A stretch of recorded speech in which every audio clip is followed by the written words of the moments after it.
October 2 తర్వాత నేను ఏ ఊరికి వస్తానో చెప్పను.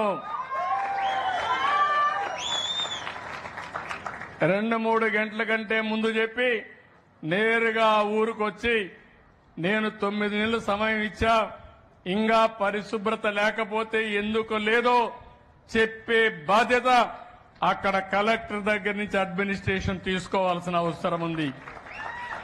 ఇప్పటి నుంచి మీరు పనిచేయండి. మీకు టైం ఇచ్చాను.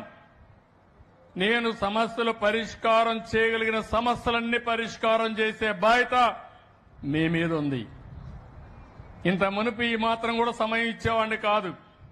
అందుకే చెప్తున్నా, అక్టోబర్ 2 తర్వాత స్వచ్ఛ ఆంధ్రప్రదేశ్ ని చెప్పను గాని నేరుగా హెలికాప్టర్ ఎక్కిన తర్వాత నేను చెప్తా, ఎక్కడ దిగాలనో అక్కడ దిగుతా, ఎక్కడికి వెళ్లాలనో అక్కడికి వెళ్తా. ఆకస్మిక